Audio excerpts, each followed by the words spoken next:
All right, welcome back to the Fantasy Labs podcast. This is Brian. I'm here with Jay. Jay, what up? How's it going, man? It's going pretty good. Sweating some tournaments right now, so see how that Yeah, goes up. you're a mass inter now, huh? I'm, Rumor on the street. I'm entering a lot of lineups. Yeah, I don't know how I feel about it, but we've gotten to that point in my life, so we'll see. It's always fun. It's time consuming for sure. I'm not sure fun is the word I would describe it, but it's something. Hopefully, it's successful. Uh, Definitely. Cool. So we're going to go over the slate of games for Wednesday being the 9th of December. And we got 10 games, so a pretty big one. And I think Thursday, Jay, are you solo podding? I am solo potting. I'm pretty excited for that. Sweet. All right. So you got Jay by himself on Thursday for the Friday slate, but you get both of us tonight. We're going to run through it as quickly as we can. Obviously, it's 10 games, so it might take us a little bit, but we'll get through them. So starting off, the first game we'll talk about Chicago at Boston. Over-under is 200.5, and the Celtics are a 3-point favorite. So let's start with Chicago. What are your thoughts on them, Jay? Yeah, I was actually surprised to see this line at 200.5. It's pretty favorable for this game. I'm kind of hesitant to pounce on these Bulls guys. Just the Celtics are really good at kind of limiting guys, and they have the second best defensive rating in the league. So I'm not really on anyone too much other than probably Powell. Right. You have to be right Just now. on a roll right now. And Boston's 22nd in defensive efficiency against centers. And Powell's price on DraftKings is 7,700, and he's center eligible there. Whereas FanDuel, he's more expensive at power forward. So I really like Powell a lot in this spot, especially for DraftKings. He's a double-double machine.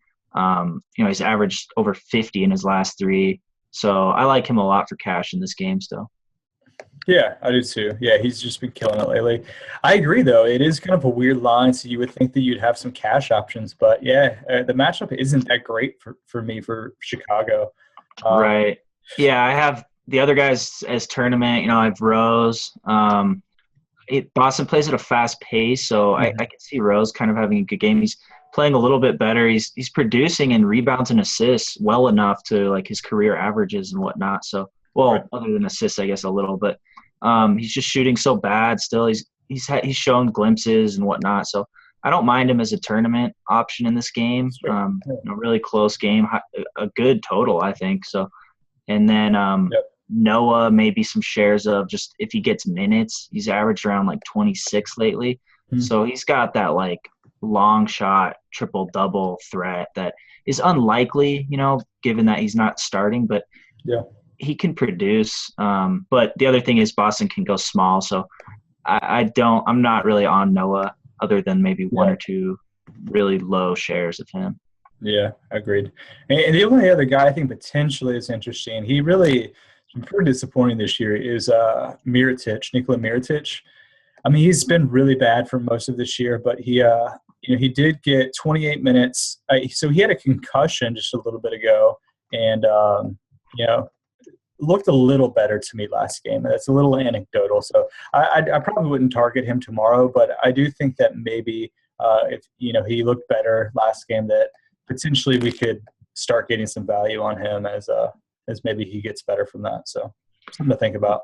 Right. And then the other guy really that we're not talking about yet is Jimmy Butler. I think is a fine tournament option just in this close spread game, favorable total. He could put together a pretty solid line, but I'm off him in cash. He could draw Crowder in this game. So offensively, I don't think his ceiling is high enough really in this game to warrant like cash game consideration at all.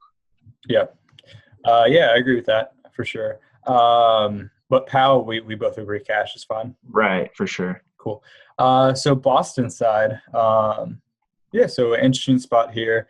They've played, 5 road games in a row and finally are home. So, definitely not bad. Injuries for them, David Lee's still dealing with a heel injury. He's, I think, questionable as of now. So that his absence kind of bumps Amir Johnson and even Solinger a little bit. Yeah. Mm-hmm. Marcus Smart remains out, and RJ Hunter is questionable with a hip injury, which I think kind of helps Evan Turner's upside a little if he's out, but someone I'm still not really targeting too much. Turner, that is, unless RJ is for sure out. So cash-wise, Boston's minutes are kind of everywhere other than a few guys, their guards really. Right. So I'm not really on them for cash at all. Chicago's solid defensively too. They're third in team defensive rating. So this isn't really a spot I want to attack anyone in cash. Yeah, I mean, I think potentially Isaiah was, but he was around 7.5, 7.7K, and is now kind of up at that 8K range, which is just a little high in this sort of matchup for me. Yeah, exactly. And for him and Bradley, cash-wise, Bulls are really good against the three, really good in transition D. I saw Jimmy Butler might actually be on Isaiah Thomas this game, so it's something I think you can kind of look at and fade in cash. Pretty much everyone on this team. It does open them up to being kind of nice tournament options, though. Thomas and Bradley being that they're playing well lately. They're getting off a lot of shots. It's just not an ideal matchup wise. Solinger, he got like 20 rebounds the other night. 11 and 20. Yeah, so that's huge. I mean, his upside is there. His minutes are not. So obviously that makes it lean way more towards tournament. It's a great tournament play, though. Right. Because of the volatility. For sure. I agree. Are you on are you potentially on Johnson or Olynyk because of the David Lee stuff? Yeah, Olynyk is like the most inconsistent player. I feel like it's incredible how inconsistent he is. He can go for 30 and then 3 just like that. So yeah, I think if Lee is still out, you can have some exposure to Olynyk. I don't really expect him to shoot like 75% again, like he has been when he has played well, especially in this matchup. So it's not someone I'm really looking at too hard. Yeah, that's fair enough. Yeah, his last 3 games, 37 DraftKings points, 11 DraftKings points, 34. So yeah, such a weird kind of down guy. So I think we kind of agree everywhere with this game for sure. But a kind of interesting, not one you would think if we had to predict the line, I don't think either of us would have put it quite that high. So yeah, I'm with you there. Yeah. So potentially some good plays there, maybe in tournaments especially. Next game we got is Houston at Washington. Over under is huge, 215.5, and the Wizards are 2.5 point favorites. So this is a juicy game for tomorrow. Let's start with Houston. What are your thoughts on them? Yeah, this is a really juicy game for sure. Houston, they've won 3 in a row. They're still giving up a ton of points, though, obviously. So, yeah, this game should be really nice. Wizards play at a really fast pace, 3rd in the league. Houston is on a back-to-back. So they're playing today, And Dwight supposedly is going to be somewhat limited, around 25-ish minutes tonight and Wednesday, Tuesday and Wednesday. But last time that wasn't really concrete. He played 31 minutes and then 32 minutes. So it's something to maybe – keep you out of him in cash games, but in the chance that he does play 33 minutes or whatever, I think he's a fine tournament play. He's got a soft price still, especially after last game he went for 22 and 18. So Dwight's off the cash game radar just because it's a back-to-back, and I'm a little bit nervous that he might play 25 minutes in this game. Yeah. But he's a great tournament play. Cash-wise, really the guy I'm looking at on the Rockets is James Harden. Yeah. Just being at shooting guard on this slate, there is really, I think he's the only guy, kind of elite guy on the entire slate that's expensive. So I think, he won't be too hard to fit in, and this total is huge. I do expect him to maybe play around, he could even play 34 minutes. He's been playing 36 lately. The back-to-back with him talking about playing less minutes raises a little bit of concern to me, but cash-wise on this slate, this total, this spread, I think you can get away with going Harden in cash. Yeah. I honestly don't even think it matters whether he gets – if it's 36 or 33, I'm not sure it matters a whole lot. I mean, if you look at his recent game logs – yeah, he's been efficient. He's been more efficient lately. Yeah. Like the last time he had 49 DraftKings points last game against Sacramento in 36 minutes. But before that, the last time that he was even below 50 was forever ago. Right. He's had a couple huge games of 60 and even 70. So, yeah, I mean, like really, really consistent, I think, too. So not a guy that you have to worry about, and this matchup doesn't scare me. So, Yeah. I'm And all about when it. you factor in the entire slate, he's kind of a guy you look at and say, where am I going to get a guy who's going to get 50 points for me? And Billy Harden is kind of that guy. So Yeah, I mean, I think Washington, he'll walk to 50, honestly. yeah, Washington can't defend the three still this year. So I think he'll have no problem there. Yep, I hear you. So obviously Howard's news and whether he actually plays minutes is always interesting because Capella is the guy that we're always wondering about whether he's actually going to be a value or he's not going to be, and how Dwight affects him. What are your thoughts on him? I mean, obviously, if Dwight's really only going to play 25 minutes, then we like Capella here, right? I'm off Capella really Oh, overall. He's not playing very well, and Terrence Jones is actually kind of logging more minutes right now, and he's playing better. So the guy I look at if Dwight is for sure going to play 25 minutes is more so Terrence than Capella, and sure. he's kind of fallen off really lately, and his price hasn't dropped to that point where I'm looking at him strong. I mean, I think it's safe to say Dwight is 100% playing, or he is expected to play. Sure. It's just a matter of if he's playing 25 minutes or maybe 32. So Mm-hmm. I think in either format, either way you look at it, I think Capella is kind of he's out of the consideration for me right now. Gotcha. Yep, that's fair. And Gortat is going to be back, it looks like, tomorrow. Expected back, yeah. Yeah, so obviously that changes. He's kind of easily their best defender down low, so changes things a little bit. And then I think the last guy that we can talk about for Houston is actually Patrick Beverly, who's up at 4.8, but playing well lately. Yeah, that price I think is a little too high for me to go in cash, just considering his low usage. Right. Yeah, has been playing well, producing, but it's something I'm not really going to ride that train too long with his price continuing to increase. Yeah, they've been pretty aggressive getting him up there. I mean, he was at min price, just Right. Yeah, 3,700 he was for a bit. So yeah, I'm off him at 4,800. Yeah, cool. All right, on the other side, John Wall, right? Right, John Wall for sure cash in this game. I'm not scared of Beverly really because Houston's team defense overall is just so pitiful. So it doesn't really scare me. And Wall's playing really well lately finally, and I think this game he has a strong possibility to get that double-digit assist mark with how much scoring will be going on both sides. So fast-paced game, great spot for Wall. Beverly doesn't really get me off him. So Wall's averaging 45 in his last three, so I like this game a lot for him in cash. Yeah, I completely agree. And I think Beal's okay too. I probably not going to go cash at that 7-2 range. He's more of a tournament play to me. Just been a little inconsistent lately. Right. I agree. I love him in this spot. I think Houston will have a lot of trouble defending Beal, but you're right. The price doesn't scream cash. Although if you end up with him or anything getting exposed, if you just want to get a lot of exposure to this game, I think Beal's fine, especially if you're like not going hard in maybe at shooting guard. I think Beal is fine for a lot cheaper, and it's a good way to get exposure in this game if you're not going to go hard in. Yeah, agreed. And then so Porter has been playing really well lately, but I'm actually team fade Porter. I've been team fade Porter kind of for a while, but he has been playing well. I think it's important to note that Nene is still doubtful with a left calf strain. Drew Gooden is, I believe, doubtful with a calf injury as well.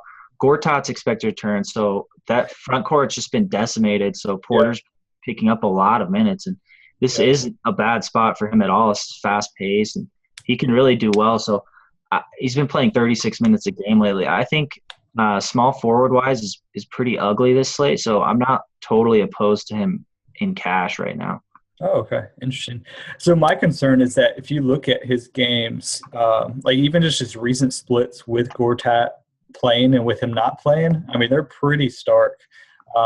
And like if you actually watch the games, a lot of it is just because with Gortat out, they've had to move Porter. They're going really small too. Yeah, he's had to play 4, even the 5 some, which is kind of crazy. Right. So I think a lot of his value was from that. Gortat being out. Yeah, that's completely fair. He's definitely not an option in cash you want to look for. It's just more so speaking to small forward being really bad. Yeah. Yeah, I agree with that. But I'm probably going to fade Porter. But you're right. Yeah, and I am too. Yeah. Yeah. The only other guy we can talk before we move on is Gortat at 5'8". I really like. Right. Yeah, I think he's a fine tournament play for sure. Matchup with Dwight isn't ideal. We just saw Dwight destroy DeMarcus Cousins the other night. So, but Gortat's got that double threat, and especially with their front court's still injured. Humphries is kind of off the bench right now, and Nene and Gooden are out, doubtful. So, Gortat's in a fine spot here, and he wasn't out due to injury or anything. So, it's not like he's going to be eased back in or. Right. So, and there's the other factor. He'll be overlooked for sure, under-owned, I think. Yeah. So, I think you can get a nice, sneaky spot in this high total game and going Gortat and some tournament exposure. Yeah, big time. And I think if you want a potential thought ladder, I know we've talked about that at times before. If you think Dwight's actually going to get 25 minutes, and so it's a little bit better matchup for Gortat, obviously that would probably make it a better matchup for Terrence Jones too, because you would assume that he would get right. So maybe pair those two together in a tournament lineup and do that. Okay, cool. Keep on moving. Next game is Miami at Charlotte. Over/under is 192.5, and Miami is 1.5 point favorite. So obviously much different game here as far as the Vegas line goes. So let's start with Miami. So what are your thoughts on them? Yeah, this is a low total, pretty brutal. I'll start with Luol Deng's questionable with a hamstring injury. If he plays, that would send Gerald Green back to the bench into a state of oblivion pretty much. So you're kind of off Gerald Green at this point. Cash-wise for Miami, this is a really tough game to kind of target with that low total. But I do quite like Dragic's price. And he's been playing well. He's only 5,300 on DraftKings. Averaged like over 34 his last 3 games. His implied is only 23. I think the way he's playing right now, that he's really good value. It's someone kind of you wouldn't really look at cash-wise most days, but I think he certainly deserves consideration. His price is really, really cheap. Yeah, no, for sure. Yeah, he is cheap, and he hasn't caught up to probably because he was bad for a lot of season, but has been good the last 3. Right, and the price is low. In the matchup, I'm not scared of, but I also said that when I rostered Reggie Jackson the other night against Kemba, and he got 3 points. So yeah, so I actually think that's kind of an overrated thing, knocking Kemba's defense. I actually think Kemba has actually grown into a fairly decent defender. He might be, and I think overall Charlotte's defense is just really solid. No, it's good. Yeah, which is crazy without their best defender by far. So yeah. No, but yeah, they do have a really good defense. So attacking Miami, that's why I have Wade as more of a tournament option, even though he's kind of on fire lately. But he'll most likely, I would think, have Batum on him in this game. Yeah. So I'm not really sold on him in cash for sure, but he makes for a good tournament option. Yeah, I agree with that. Whiteside at all? Yeah, tournament option. Not any minutes at all lately. No, his minutes have been really inconsistent. Teams are kind of going small. Like he got exposed the other night. He sat for a long time. And yeah, he was pretty pissed about it, I think. Rightfully so. He was 7 for 7 shooting, but he just can't guard out on the perimeter. And when teams go small against him, I think that's kind of worrying for him. So that's why his minutes have been really inconsistent. Charlotte's 27th in defensive efficiency against centers, and they got that, as Justin said originally, that all-white front court. So I think Whiteside, he's capable of having a block party in this game, but it's someone I'll have a few tournament shares of, but nothing crazy. Yeah. Yep. I agree with that. On Charlotte's side, so if Deng is back, that's theoretically a tougher matchup for Batum. You would assume that Deng would match Batum on that side of the floor, but I'm not sure if it even really matters for Batum that much. The matchup doesn't scare me a ton. And even last game, he didn't score a ton. He had 13 points. But, he's kind of doing it from everywhere. He had 7 rebounds, 8 assists, 2 steals, and kind of a guy, I mean, we saw from his Portland days, a couple of years ago, a guy who was, filling up the stat sheet from everywhere, and he's kind of become that again. So I think he's fairly safe just because of his ability to put up stats in just about every category. And at 75, I kind of continue to like him at this price. Yeah, I'm pretty big on Batum right now overall, just with his ability to put a full line in there, kind of regardless of matchup, because he's asked to do so much right now with Al-Jeff out, and this isn't a great game, obviously, with that low total, and Miami's a very tough defensive team, so I lean Batum a little bit more turning, but with the state of small forward on this slate, I think you can kind of get away with 75. He's 7,500 on both sides, so. Yeah. FanDuel, where you have to play 2 small forwards, and this is not a great slate for small forwards, I'd consider him a little stronger there. But overall, I'm not a huge fan of this total to really attack Batum. But you're right, he has a relatively high floor right now. Yeah, agreed. So your thoughts on other guys? I can give mine real quick. I think Kemba, not cash at 7.2, but definitely tournament play for sure. Marvin Williams has been pretty good. He had a good game. Last game against Detroit had a double-double. So I think at his price, he's pretty fair. I probably wouldn't look at him in cash at 5.6, but, some upside there in tournaments. Yeah, both those guys are definitely tournament only for me. Marvin, you got that double-double. I mean, Detroit was abysmal at shooting that game, so there were plenty rebound opportunities. This game, I don't really expect, slower pace game, less shots, less rebound opportunities. I really doubt Marvin will get that double-double this game. And Kemba has just been shooting really poor lately, and I don't think the Heat are really the team to kind of break out of your shooting slump against. 7,200. Yeah, they're both tournament plays for me. It's just a tough matchup. And same with, Zeller, who's been playing pretty well lately. Yeah. His minutes aren't great still, where you kind of want to commit to him and maybe cash or anything. Sure. And obviously this is just a brutal matchup going against Whiteside. So no, you're right. Yeah, but I do think he is still really intriguing at that price point in tournaments. He still lets you. Yeah, for sure. I agree. Yep, cool. And that's kind of it for me. So we'll keep on moving. Next game I got is Memphis at Detroit. Over under another low one is 192. And Detroit 3-point favorites. So Memphis coming off a back-to-back at Detroit. So we'll start with Memphis. What are your thoughts on these guys? Yeah, I'm off them in cash. Pretty much all of them on this back-to-back. Really low total. Yeah. So no one for cash. I think it's interesting if Tony Allen's been playing really, really poor lately. So I'm not sure if they're strongly considering a switch to the starting lineup. I don't really know if they probably like Courtney Lee off the bench where he can get more shots off.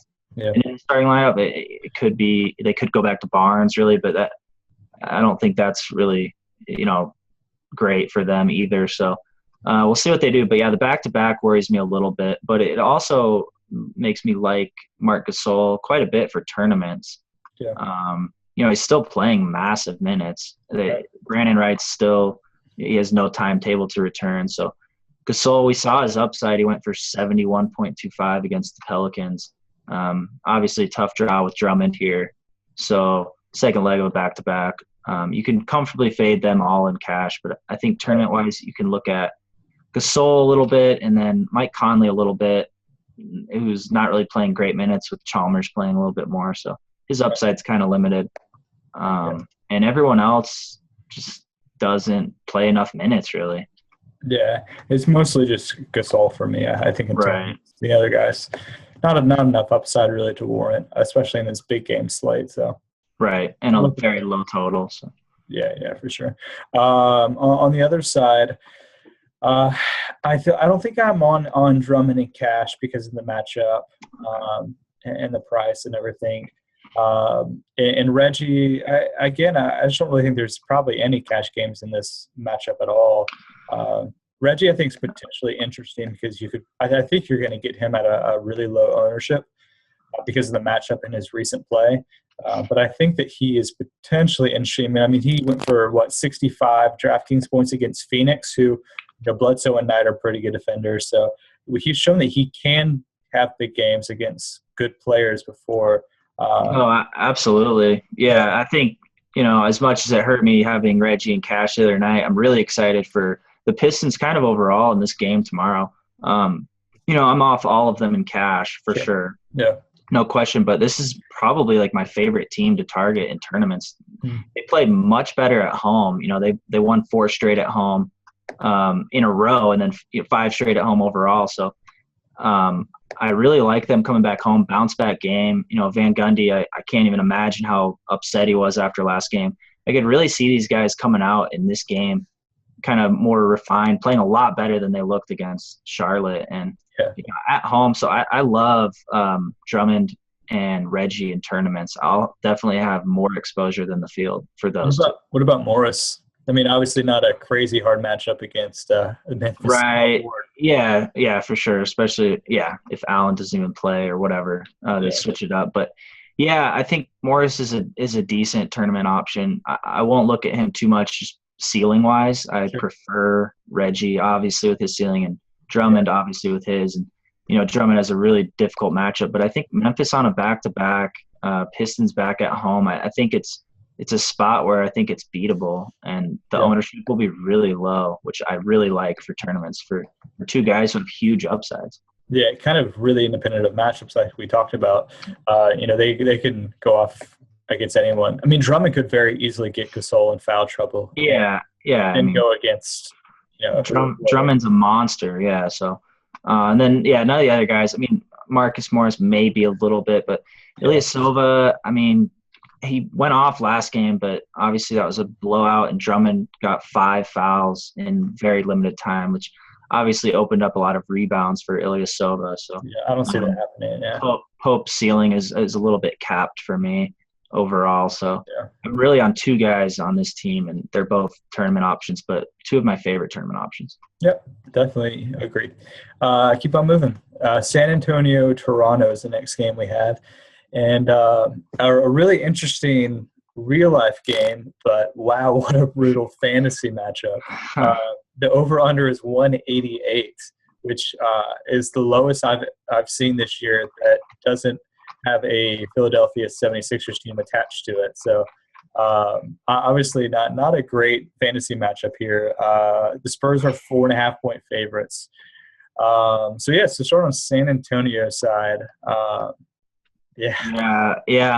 This is 3 games in a row we're talking about with these low totals, but I promise there's green grass ahead, though. Definitely, we got some nice late games, but Spurs wise, obviously last game they sat Duncan and Kawhi for rest, and Ginobili he didn't say anything about until after the game. He said he'd like to rest Manu if the game, if they didn't need him, which obviously they didn't. So he sat 50 points.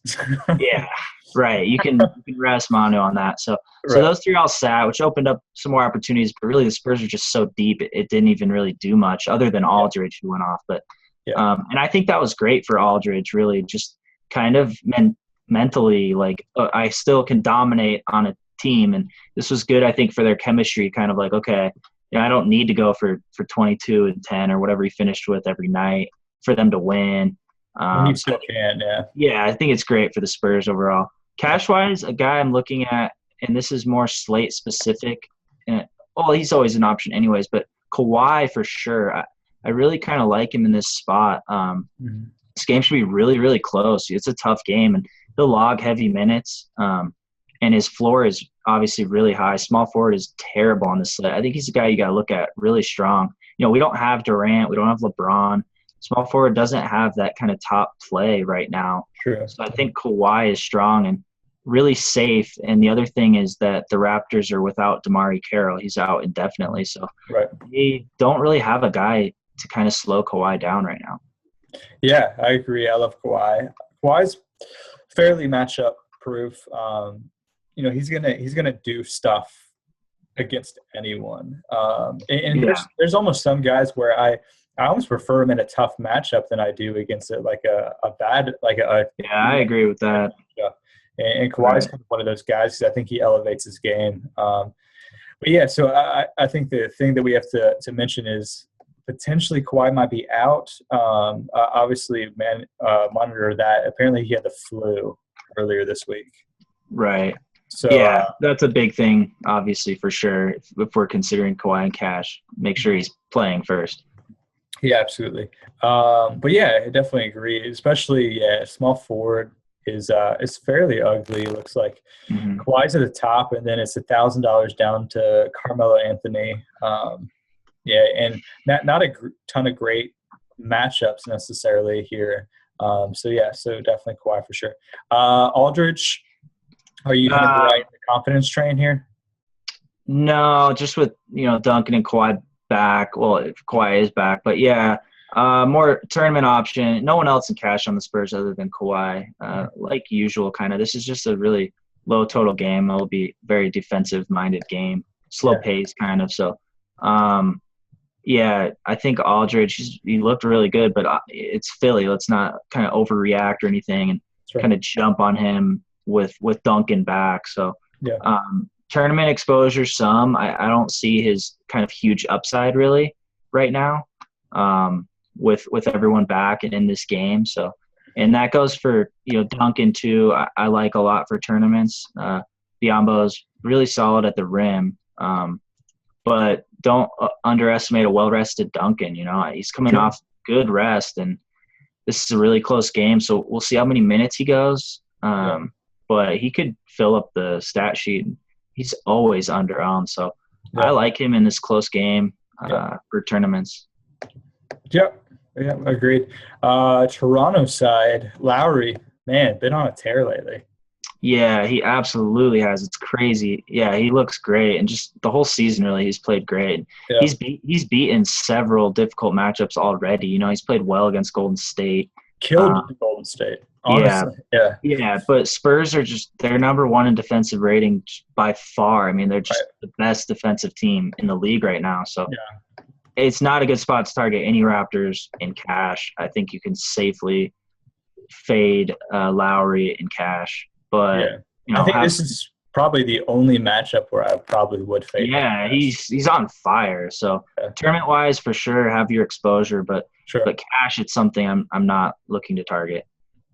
Yeah, agreed. I think the interesting question here is going to be, so DeMar Carroll was out and Terrence Ross came in and had a really good game. Played 39 minutes against the Lakers. I get it.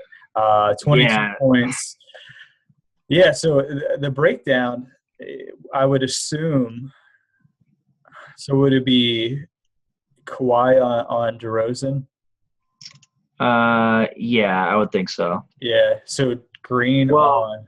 Yeah. So they would probably put Danny Green on potentially Lowry. Yeah, I could see that too. And maybe Tony Parker would be on Ross. So maybe. Yeah, I don't know. I mean, they always kind of hide Tony Parker defensively a bit, so there'll be a lot of switching between kind of Kawhi and Green on these wing defenders. But yeah, Ross, that's one guy. Don't overreact with his last game. I know he's still dirt cheap, but this is the Spurs, and the last game was the Lakers. So it's about the opposite you can get. Yeah, with Carroll out, I mean, it's tough. Toronto just, Dwayne Casey just hates James Johnson. So I would think he might get more minutes in this game just to kind of match up a little bit better. But it's really risky to kind of assume that with they just kind of bury him. He just doesn't play even with Carroll out. So I expect Ross to draw the start still, but I'm not really looking at him. And there's just a lack of kind of expensive guys. Ross the other night was a fine punt play. Oh, it was tough with him because he hadn't done anything all season. He's just been garbage. He doesn't play. It was really hard to kind of judge, okay, he got the start, but what's he really going to do? And he ended up playing huge minutes. I don't really expect him to go. He went 36 or 38 minutes? So Ross, 39. 39, yeah. I don't expect that again in this game. So I don't, that was his upside. basically. Yeah, no, you're right. Yeah, against the Lakers. Yeah, Right. so it makes it like really there's not any guys playable at that point. Like Biombo against Aldridge and Duncan. Yeah, Biombo is coming off a huge double-double, but again, that he probably got 10 rebounds on Kobe misses alone. Yeah, So it's kind of like, what are you going to do with him? and there's 100% chance he's going to pick up 2 fouls in the first 45 seconds. Yeah, I mean, Spurs are obviously really, really good against center. Biombo, his price is still fine. If anything, he'd be like a cash punt, really. But that's, I think, just way too risky on this slate. Yeah, for sure. Yeah. And Corey Joseph, I mean, this is probably the biggest revenge game factor. Oh, man. You're right. I mean, it's got to be. But for him, people have been really high on him in cash, and I think that speaks more. Obviously, he's seeing a little uptick in minutes. They're playing 3 guards quite a bit, or they're playing him with DeRozan and Lowry quite a bit lately. And he's been kind of highly owned, but I think that speaks more to point guard, just trying to save money somewhere. Yeah. Kojo's been pretty affordable, and you kind of know you're going to get a certain amount of minutes, but I'm not looking at him really at all in this game. And he's obviously not a tournament play because his upside is really capped. Yeah. I mean, he's been consistent in the last 5 or 6 games where he's gotten that minute bump. But, I mean, there's not really any upside there, but he has consistently been in that, 20-ish DraftKings point range. Right. But the problem is that, last week that was fine when he was in the low 4,100. Yeah, or even high 3K, but at 4.5, you're not really getting much there. Yeah, and I don't think you don't really need to punt point guard. I mean, you have guys that start and play heavy minutes that aren't really that much more than 4,500 at point guard. Yeah, let's we got some value in point guard that I don't think you need to go a guy off the bench who has limited upside. Yeah, I mean, we got so Corey Joseph is right around even like Patrick Beverly. Yeah, and I mean like Felton we'll get into later, but there are guys where I think you could just target. Elfrid Payton's not like that much more really. So. Dragic is not right. Dragic at 5,300 I would take over Kojo against the Spurs. Yeah, Payton 4,500. Yeah. You're right. All right. I'm on the same sort of thought process as you are on that game for sure. Next game, sorry, I had exited out of it accidentally. Is the Clippers versus the Bucks. So the line here is 201, and the Clippers are 5.5 point favorites. So start with the Clippers. I assume that they are at full strength. Chris Paul ended up playing last game, and it looks like they're kind of full strength from here on out. Yeah, Redick and Chris Paul were back. Both started, so they're back at the Chris Paul, JJ Redick, Mbah a Moute, and Blake Griffin and DeAndre Jordan starting lineup right now. So really for this game, Bucks play at such a slow pace, but they're not really great defensively overall. Yeah. Cash-wise, it's tough. The guy I would go in cash is Blake, but right. I don't think he's not like one of my favorite cash game targets. I do like him a lot. It will just kind of depend on your overall roster and where you're kind of spending at. But there are power forwards that are pretty solid that are cheaper than Blake. So I don't think you need him, but I do like, the matchup is nice. Milwaukee, 28th in defensive efficiency against power forwards. So Blake can have a big game, obviously, but it really comes down to, for me, like his lack of blocks and steals really kind of limit him almost to where if he doesn't get that double-double and he doesn't score like a crazy amount of points, he doesn't hit value. He's at that price point where it's like you need him to kind of be that guy who's getting you 45, 50 almost. So I think with no blocks and steals really ever, that I think he's kind of been missing that target. No, yeah. Not. Yeah, he definitely has. I mean, he is priced pretty high, 93. I mean, if you kind of just look at guys that are semi around him, I mean, I know Harden is, 1,000 more, but like they're not even really close for me. Yeah, I mean, and I love Blake for tournaments, and you can go him in cash. It's a good spot, good matchup. But like, I just don't think the value is really there overall. Yeah. Oh yeah, I agree with that for sure. So are there any cash guys for you on the Clippers? Not really. I mean, it'd be Blake if you wanted anyone, and then you could talk me into DeAndre. DeAndre, yeah, me too. Yeah. Yeah, he exploded last game, 20 points, 12 rebounds. He's been rebounding just like crazy lately, and I think Chris Paul back helps him offensively. So, his return helps DeAndre have a high floor, and I like that in cash. That he's kind of at that price point. There are a lot of centers right around there at 7,100. So, but he's a pretty safe option. I kind of like him. And tournament wise, Chris Paul, I think you got to have some tournament exposure too, always. He just returned, played 32 minutes, so it's not like they're really easing him back in. But they can't really afford to, honestly. Yeah, right. And the Bucks just play at a slow pace, but I still like Chris Paul for tournaments. I mean, I too. I mean, it's Chris Paul. Yeah, you can't completely fade him for sure. Right. But I agree. I really like Jordan. Milwaukee's not a great shooting team, especially now. Right. I mean, they've played point guard carousel all year, but it looks like Michael Carter Williams is the guy in the seat, at least for now. Mayo. And Mayo, too. Neither are fantastic shooters. Carter Williams especially is a pretty poor one.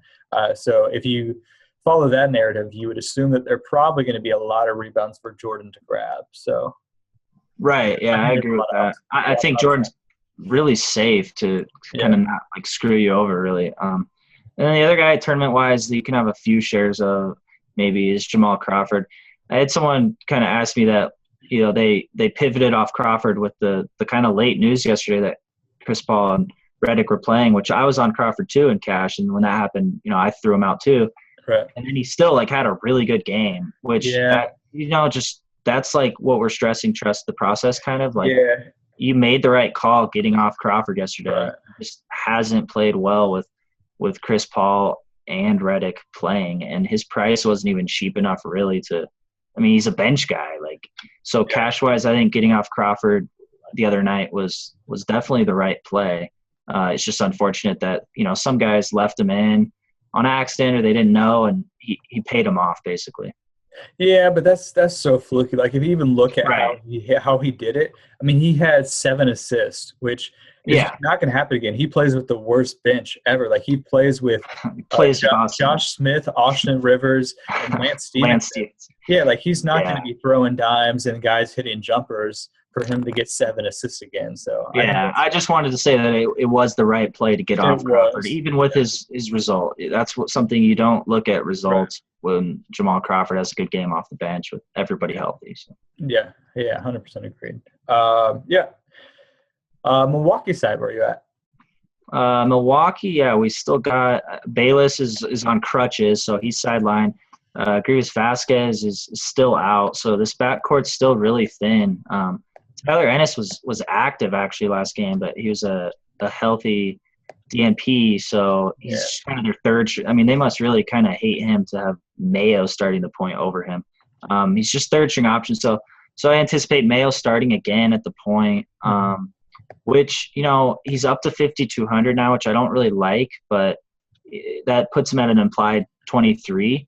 And he's averaging 27.5 in his last 3 games with big minutes in all 3. Huge minutes, yeah. So I still think he's fine. He's not really getting assists or rebounds at all, but he is kind of getting steals and he's scoring. So, he's not like the top value play like he was when he was 4,400 with all these guys out and he's starting. Right. So I don't love it, but I think he's still like a cash game option just with him starting and playing huge minutes.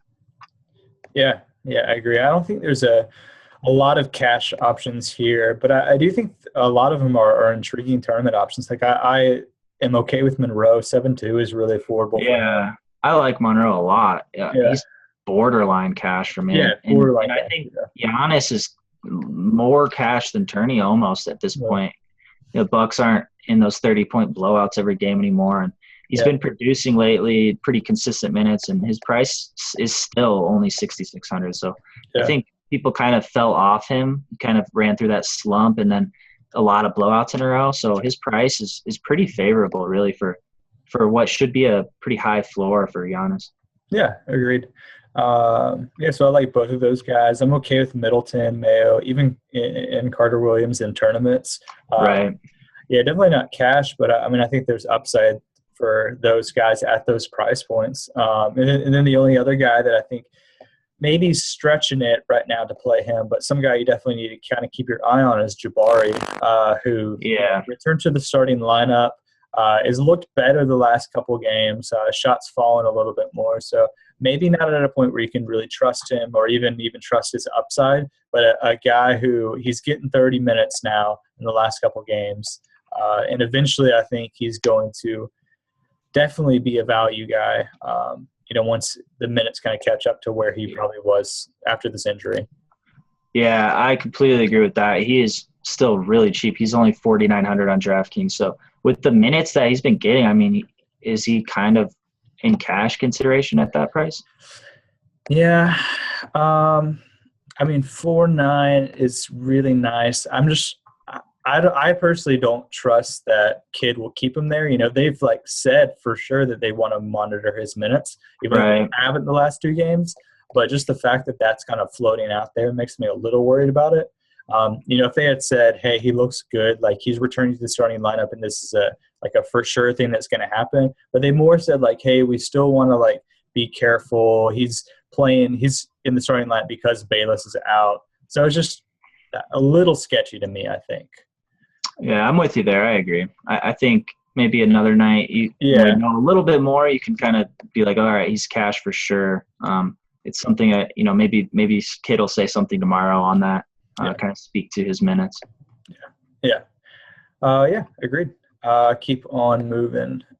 Next game we got is Lakers at Minnesota. Line here is 204.5, and Minnesota is 6-point favorite. So let's start with the Lakers side. Kobe Bryant, just jacking up shots, man. Yeah, I was gonna say the only cash guy I'm on. It's gonna really disappoint you, but I'm serious. I mean, I think he's a cash game. $6K, yeah. I mean, it's $6,000. It dropped from 63, and he was still a pretty solid value at 6,300. Now it's 6K. Yeah. He finally shot 50% from the field. I'm not actively targeting him in cash, but that's a really soft price for someone who has that volume. I mean, you take away his 2 for 15 game against Pistons, which obviously he can replicate at any time, but he's easily reached value in his last 6 games with his value. So yeah, I think you got to consider him here. No, I agree. Yeah. I mean, he's single-handedly destroying that team. Byron benched, Julius Randle and D'Angelo Russell for Larry Nance Jr. and Lou Williams. How do you play Lou Williams at point guard? I don't get it. He had 0 assists. I think the only guy in the world who wasn't surprised was surprised that Lou got 0 assists was Byron Scott. It's everybody. It's Lou Williams at point guard. The funniest thing about the Lakers is usually coaches and teams they tank by playing their young players, and it kind of helps because it develops them at the same time. Yeah. Right. Yeah. Mm-hmm. But the Lakers are opposite because Byron's got such a moron that number one, he's still tanking, but it's by playing his older players. So yeah. I mean, outside of Lance, I guess, or Nance. Yeah, but yeah, is Nance? Yeah. No, he's not long term, really. Yeah. But yeah, I think it's worth noting how Julius Randle and D'Angelo both reacted. Obviously, they're both upset with going to the bench, but I think it kind of showed. There are reports after they got benched and just kind of body attitude. Randall was yeah, I don't like it, but I'm ready to put in the work. And D'Angelo was just kind of taken aback more so. And this is, rightfully so, but it kind of speaks volumes on that. He had a bad game that night and Randall produced really well off the bench. And I think that's something to look at. Byron is committed to this garbage lineup for the foreseeable future. So I think this, for D'Angelo, it's kind of tough. He's in a tough spot here. Mentally for sure. He's young, and he was just picking it up a little bit. Now he's on the bench for Lou Williams, the guy who gets 0 assists as a starting point guard. I think it's a really tough break for him. Yeah. No, it is. Yeah, I love Russell. The problem is like maybe Byron Scott's thinking like, he might like Russell's skill is that he's such a good passer. But maybe he's thinking like that doesn't even matter for our team because what is he going to do is make a brilliant pass to Kobe who's just going to shot and miss. Like, No, what I does it know. even matter? And part of it's like you could look at the bright side and be like, well, he's at least he can play on the second unit and not play with Kobe. So that's like the only thing. You still like Russell over Moutier long term? Moutier's having like the worst season in the history of basketball. It's just the worst. Ever. It's because his true shooting percentage is like 21%. So bad. Yeah, it's really bad, and his defense too. But back to the Lakers team. I think Kobe's the guy really in cash on DraftKings. You can consider. Don't like throw him in. I do think he's value, but it's not like great or anything. This is a good game, and the Wolves are only favored by 6, which That's surprising. I kind of think they'll win by more. But the way Kobe shoots and his volume, I think he's a fine cash play. Tournament wise, the rest of the team's just a joke right now. The tournament players were kind of like Randall and Russell. Now they're both off the bench. I think Randall, you can have some shares after last game. I think his ownership would be a little bit higher than I'd want, kind of chasing those. He only played 21 minutes. So off the bench is brutal for him. And Lou, even starting at point guard, like I said, he got 0 assists. He just scores. There's no upside there. And Russell now is mentally, I think, is destroyed probably. I don't think there's very much upside there with him off the bench. Really, the only guy I kind of think is intriguing in tournaments on his team is Clarkson, I guess. Yeah. No, I mean, I agree. I mean, like you could even essentially talk about Larry Nance, who we talked about. He's at 3-2 and played 30 minutes, but didn't do anything with it. I mean, it's a young guy, second-round pick. I mean, or was he late first? No, I think he was second. Second, yeah, I believe so. Yeah, Clarkson is it, and that's mostly and Randall too. You could throw Randall still in tournament, but I think he'll be a little higher owned than I'd like, really. Yeah, that's probably true. Yeah, it's kind of Kobe or bust, right? Right. It's sad. What does this team come to? It's not good things. Yeah. All right. So other side, so. Man, so there's no one. The highest priced guy in this entire game is 6'9", which is Wiggins. Just everyone's so low. But so I mean, I think there's obviously a lot of intriguing guys for the Timberwolves here, particularly these top 3 guys. Wiggins, Towns, and Rubio are all in great spots for me. Yeah, they are. Yeah, they get a pathetic defense. Lakers are 29th in defensive rating.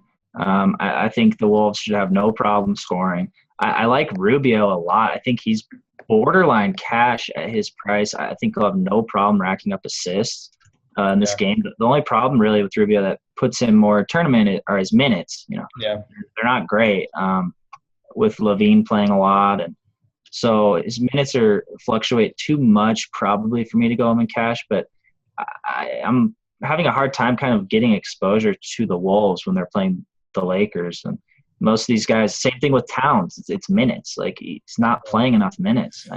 He can still produce in 28, 30 minutes maybe, but I would just like to see him play big minutes like he was. Jiang obviously is playing well, so that's not great for Towns here, really, in cash-wise. No, I mean, I agree, I still think they're cash playable.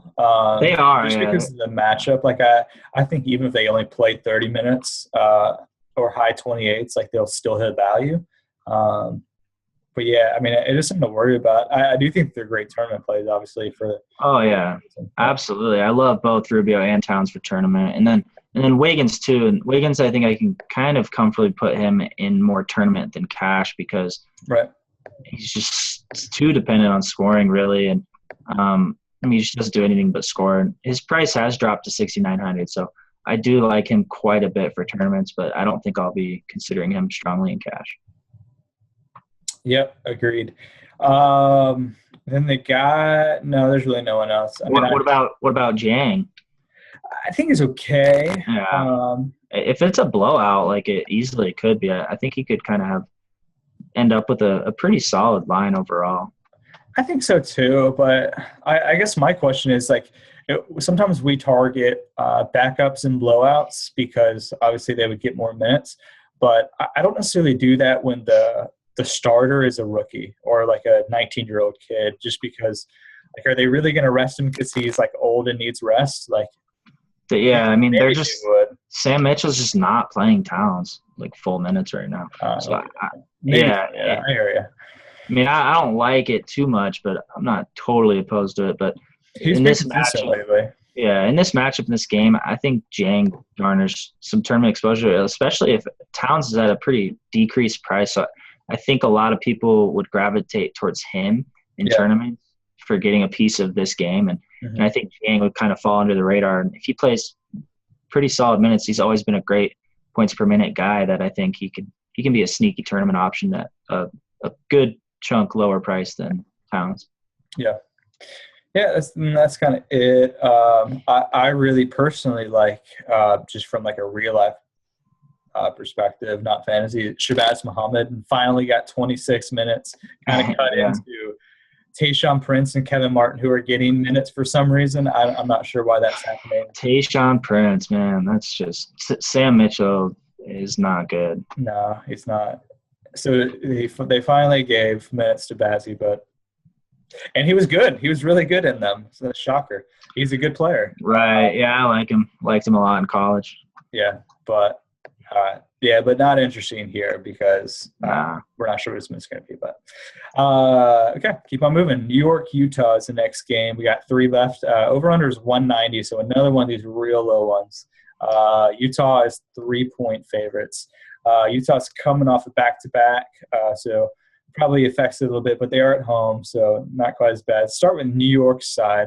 So where are you at with them?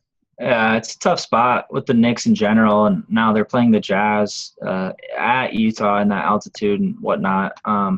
Play at the slowest pace in the league. Knicks already play at slow pace, so this game is the opposite of what you kind of want to attack.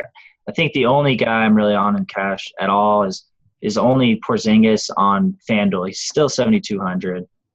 He played 35 minutes last game, which was really good to see after he had a dud, I think, a few games ago. But what was shocking is he played 35 minutes and he only got 2 rebounds, which I don't even know how that's possible.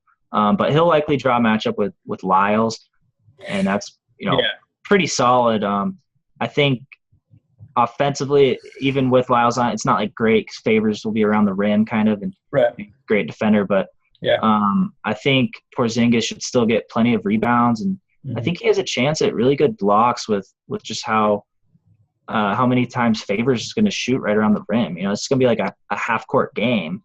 Both teams really slow pace. So I think Porzingis down low, I think this is a spot where he can get some blocks on Favors. No, I agree. I actually really like Porzingis in this matchup. It suits him well. I mean, this is where his kind of talent shows in games like this. Yeah. No, you're right. And I would be off him if Utah was at full strength, but just kind of how they've revamped their team with Gobert out, they've moved Favors to the 5 and brought in either Lyles. Lyle's been starting, but then they'll bring in Booker at the backup. But Favors is logging the majority of the heavy minutes at the 5, which puts him more on Robin Lopez as opposed to Porzingis. And obviously Favors is the defender that we're worried about. So Porzingis being Lyles or Trevor Booker, both really undersized. I mean, he's got like 6 inches on them. Oh, yeah. I mean, he's in a great spot, really. And in 7,200 still on FanDuel he's more on DraftKings. You only have to start 1 power forward. So, again, FanDuel, Porzingis is a strong value there. Yeah, and I think I don't know what his ownership will be, but I mean, if people really focus on Vegas lines, which I assume that people do, I think he potentially might be able to get a little ownership discount on him. Yeah, I'd guess it'd be around like 18 to 25% in cash. Yeah, on FanDuel. Yeah, that's probably fair. So really the only other guy for New York that we can even potentially bring up is Melo. Is Melo, and not a great matchup here for me. I mean, he would draw both Hood and Hayward. Kind of just Hayward's like one of I think, the most underrated defenders. No, he's really good. Yeah. Like that game, Indy, Paul George dropped like 50 or something. I think Hayward was barely on him. I think he was on him individually like 3 times or something crazy. Yeah. So, and I think George missed all 3 or maybe 1 of 3, something like that. But Hayward is a solid defender, and he helps a lot for this team being solid defensively. I think Melo, he's 60 or 7,600 on DraftKings. I'm trying to think. I don't know if I've ever seen him lower than that. I don't think I have ever forever, really. Yeah. So it's probably the lowest I've ever seen, but he still hasn't really flashed that upside that I think he kind of still has. I mean, I think he's broke 50 once maybe. And, he's like around the mid-30s. So it's kind of like I'm not really on him at all kind of in this game on this slate, just with his upside right now. So, and just this low total. I think some shares are fine. I think he'll be low owned, and that price kind of opens things up a little. Yeah. Kind of allows you to spend on other positions at a discount for Melo. So tournament is fine, but not like a strong tournament play for me. Yeah. Really the only reason I'm looking at him is because of that price. It's really low. Yeah. And you kind of just have to put him in your lineup for that reason. But I agreed on the other, and no other New York guys. Moving on, Favors still 7-9, which I don't. Yeah, they're slow to put his price up for sure, because I think he's a monster with Gobert out. But at the same time, and I love Favors a lot, especially tough matchup here. Most games, it's about as tough a matchup you can get. New York's been really good in the paint. They're number 1 in defending the roll man this season as well. So it's just not a good spot for Favors. His volume will still most likely be pretty high, and I think he's been rebounding really well lately as well, obviously with Gobert out. So I think his floor is fine still, but at 7,900 against the Knicks, I'm not really targeting, and on a back-to-back. So I think you can go without him on this slate. I agree, but I also don't mind him. And I guess I kind of feel the same way. Like if he ends up in my cash or tournament lineups, I'm fine. I'm definitely fine with it. At 7-9. It really just comes down to matchup for me. Yeah, no, that for sure. Yeah, but I think he's fine. Not a guy I necessarily would probably start my lineup with. Hayward, though, how do you feel about him? Yeah, I got him as a tournament option, and a pretty solid one. He's been playing huge minutes, and he's been relatively really consistent as of late, which is really good to see. He produces steady amount of rebounds and assists, along with points. He gets his opportunities. It's just kind of the slow pace, really low total game that it's not really doing him any favors. And they're on a back-to-back as well. So one thing to note, they are playing the late game tonight in Sacramento. So those kind of late games traveling east are a little bit rougher for back-to-back. So I think cash-wise, I think it's pretty safe to kind of fade the Jazz. And tournament-wise, you can have your shares, Favors, Hayward, and even the bench, Burks and Burke are both playing pretty well. I don't mind tournament exposure to them. Yeah, and you could even go with Booker, potentially in tournament here or there. Yeah, for sure. His price is up a little bit for 8, but he has some rebound upside for sure. Right. But I agree with that. Okay, let's keep on moving. We got 2 more games. Next one is Orlando at Phoenix. Over under is 206.5. Phoenix 4.5 point favorites. Orlando's coming off a back-to-back, traveling to Phoenix. So pretty tough matchup for them. Let's start with Orlando. So tough matchup, but really good soft prices for all these guys, though. Yeah, I know. I mean, I'm still on the same 4 guys. Alfred Payton, Victor Oladipo, Tobias Harris, and Nikola Vucevic. So I like all 4 of them price-wise, and they've just been so consistent lately. Right. Yeah, it's kind of hard. Phoenix plays at the fastest pace in the league. Yeah. I like that for these Orlando guys. Scott Skiles kind of holds it back a little pace-wise, but these guys are athletic.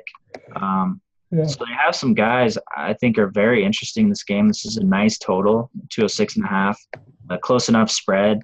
Back to back isn't ideal or anything, but I think Alfred Payton and cash, he's just too cheap. He's for sure cash, yeah. Yeah, like he's just too cheap in this high total game. I think you have to really strongly consider him. And then Oladipo too. He's like Favors how they're slow to put his price up. Oladipo, they're really slow to put his price up. He's been crushing off the bench, super high usage rate, getting plenty of shots off, and he's still 6,600 on DraftKings. Yeah. That's like 4 games in a row. I think he's been at 6,600, even though he's been producing really well. So I think he's a guy that you have to look at going against the Suns kind of second unit a little bit. So, and shooting guard, isn't really great depth wise on the slate. And Tobias, even I don't necessarily mind in cash on this brutal small forward slate. Like say FanDuel, you're not really getting much value at small forward. Tobias is only 6,200, and he's been very consistent lately.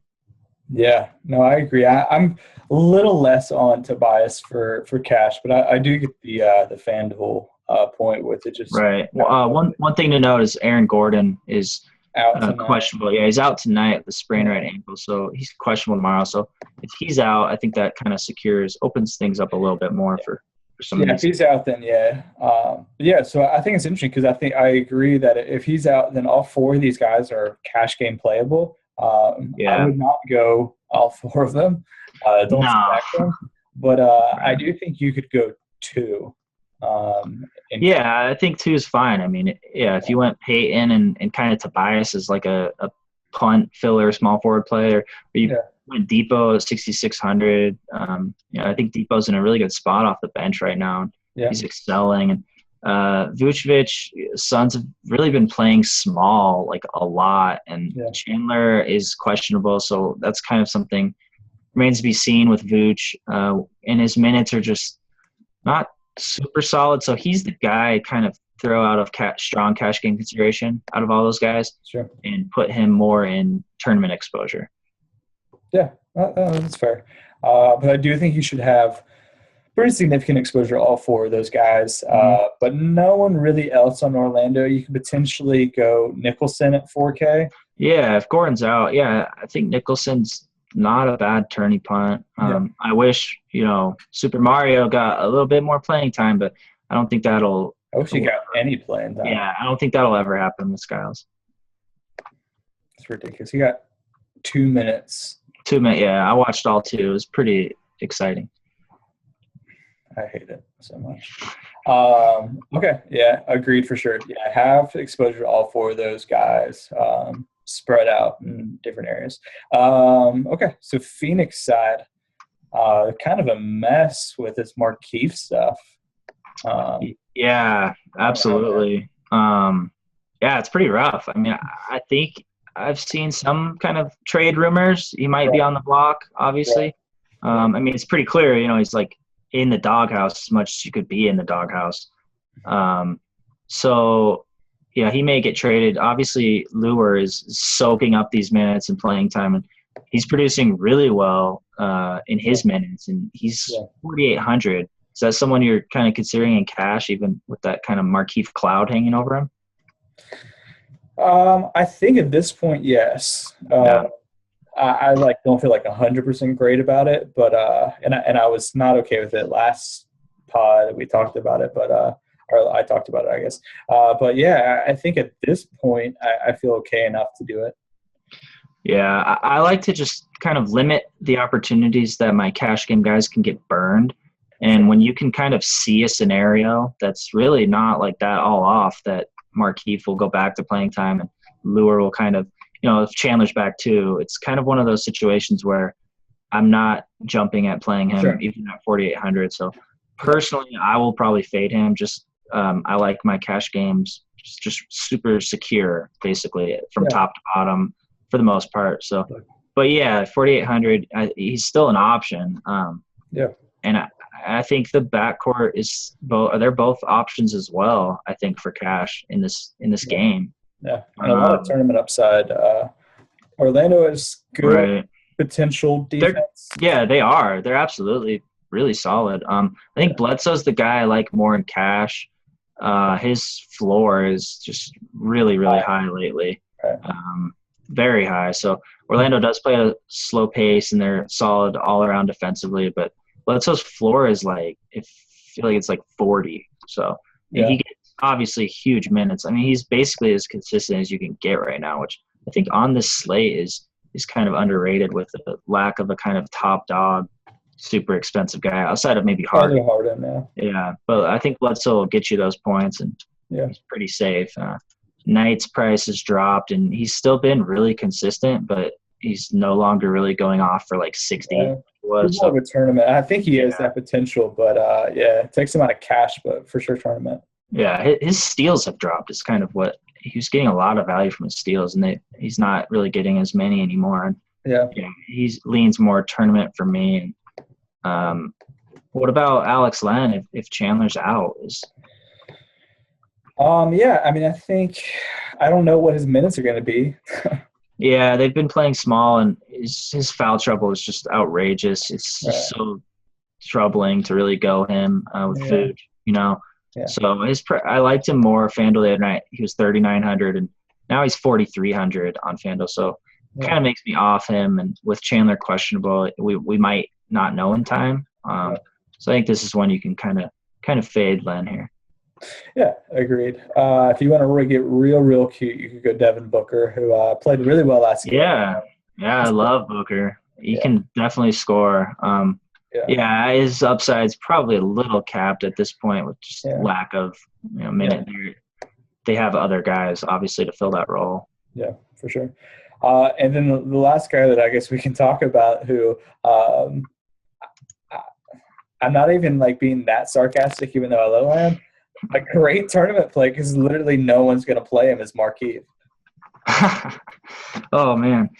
Yeah, I mean, I didn't even think about that. But you're absolutely right. Hit him at 0 point something % owned. Yeah, no, that's true. I mean, that's a pretty big situation to kind of monitor. If he doesn't get traded, he's not just going to be pleased with playing 7 minutes a game. So, yeah, absolutely. I think tournament-wise, have some Markieff exposure for sure.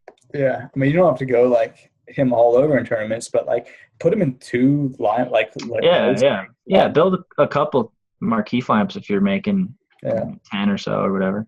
Yeah, I think it's definitely fine. Because he'll be super low. Oh yeah. Okay. Let's keep on moving. Last game, Atlanta Dallas over under 204.5. Dallas 2-point favorites here. So let's start with Atlanta side. This is a good game. 204.5 close spread. Thiago Splitter is probable to return finally with a hip injury. So I'm not as high on Horford. Even though I still think Horford's minutes will kind of be there, obviously, but it makes me they've got a reliable backup center now. The cash guy I'm looking at in this game is still Millsap. He's 8,400 on FanDuel and 8,300 on DraftKings, which implied around 37-ish. So he's still averaging 41 on the year. So I think he's really good value. And like I've talked about before, he's very consistent, and I like this game for him with the generous total and a really close spread. Yeah, and that defenders. And I love this matchup, obviously. With Dirk, this is a great matchup for Millsap. I think to have a pretty big game here. So I like him in cash. Horford I have as tournament option because Zaza's been really tough down low, and then you add Splitter back, and I think it kind of makes him more of a tournament option. Yeah, agreed. I like T cash though. Yeah, he's at that price point. There are just a few other guys kind of. I mean, would you rather go Teague or Elfrid Payton? There's just some guys that are a little bit cheaper even to where, I agree. I do like Teague as well, quite a bit. Very solid price. I'm not sure if I'll end up with him in cash, but he's definitely still a cash option. I probably like both Payton and Rubio, who are just a little bit lower than him, a little bit better, but it's close. And I think that says enough, the fact that I actually have to think about it. So I think that like on DraftKings where you can get 2 or even 3 point guards in, I think that you could, get some lineups where you have, Peyton or Rubio plus Teague if you want to kind of get those men point guards with a lot of upside, and then maybe pay up for Harden at shooting guard or Kawhi at small forward or whatever you want to do. Right. No, that's a good strategy. And yeah, Teague's super consistent. So if you're kind of going to go him or you like him a lot, I'd go him in cash. Tournament wise, his upside isn't really anything, it's not great. Yeah, so, he's not going to hit like 50. Right. He's going to be around like 30. So, yeah. Right. So Right. yeah, he's fine in cash. It's just a matter of how much you kind of trust those maybe a little bit cheaper options. Like we'll get to a guy here in a minute, I think that I like a lot. Yeah, that's kind of it for me for Atlanta. Yeah, I'm with you. Yeah, Tabo finally slowed down a little bit. Thank God. I feel like I was going to take heat for that, for calling him out a few times on this pod, saying he has no upside, and then he just exploded. Right. But he's kind of going back to his usual levels of misery. Yeah, agreed. So, that's it for Atlanta side. Dallas, you foreshadowed there with point guards. I assume you're talking about Raymond Felton, but I actually like Darren too. Yeah, no, I like them both a lot in cash, actually. Berea's missed 6 straight. I think he's doubtful with an ankle injury, and Devin Harris is questionable with a rib injury. He's the guy I'd like to monitor more so kind of for comfortably rolling Felton in cash, and really Darren too, obviously. Yeah. I think Devin is pretty big. So that's a status that I think you'll definitely want to follow our Twitter account on and make sure you're up to date on. I mean, this is a late game, unfortunately. So it's something that, on FanDuel, you might have to take a chance. I'd rather probably go Felton. He started the last 3. And he's still pretty cheap, and he's logged heavy minutes. So I think he's the guy I like, considering all things Felton the most, price-wise, obviously. And but Devin Harris will be a pretty big factor, I think, in how I'll treat the backcourt here. Yeah, for me on FanDuel, I probably would fade both guys just because, we've talked about some potential guys right in their range. And I always just rather not risk it on FanDuel. I don't mind on DraftKings where you can kind of pivot to different places. I mean, you could even pivot up to Teague if you have the room for it. Yeah, it'll be kind of tough on DraftKings. That's the only game at that time. So you're kind of, if it's like a game time for Harris, you're kind of pushing it luck-wise. It's something you're going to kind of just have to – we'll monitor, obviously, the status of both Berea and Harris, but it's something where you're going to maybe have to lean one way or the other to make your team. If you give him if he's 60% chance doubtful, how comfortable are you going Felton in cash or Darren in cash if you play those odds? So I do like both. What about Wesley Matthews at just $5K? He's got to be kind of cash game viable at that price. Yeah, no, he is. He is. I don't think he's got 60-point fantasy upside again. You don't think he'll hit 10 threes again? No, I don't think so. Yeah, I don't either. But even then, he's playing big minutes right now, especially that backcourt depleted a little bit. So I at $5K, I think that's a really kind of good way to save money on this slate and get a piece of that backcourt that's, a lot of injuries. So I think Wes is okay cash-wise, not great. And then, Dirk, he's playing out of his mind. I think you got to look at him pretty strong too. No, for sure. Yeah, I agree. Yeah, he's been awesome lately, and at 6'8", still crazy. Yeah, crazy good. I'm trying to figure out if you could go. I'm trying to just calculate these prices in my head with late swap, where if you had Millsap and Felton, if you could switch to Dirk and Teague, and it match up. You know what I'm saying? Yeah, I think the Teague side is it's a smidge more, 800 more or something. Okay. Yeah. So that'll be tough with the late swap kind of to monitor that. And I would kind of put some time though into having options late swap wise. If you kind of make a few lineups maybe with Felton and see what you can pivot to if you learn that Harris is playing. I mean, I still like Felton just fine. Yeah, I mean, kind of. Berea out, I think, and if he's starting again, I think the minutes will be there. Agreed. Yeah. I agree for sure. Good slate though. Yeah, and then Zaza, I think he's a sneaky tournament option always. He's got those doubles under his belt, so he's kind of the last guy on this team. We pretty much talked about like all of them really for cash, which is very unusual given this team the whole season. So right. It's nice to see. This is a really high total and really close spread. So yeah, it's a nice game. I think you shouldn't really overlook completely. For sure. Yeah.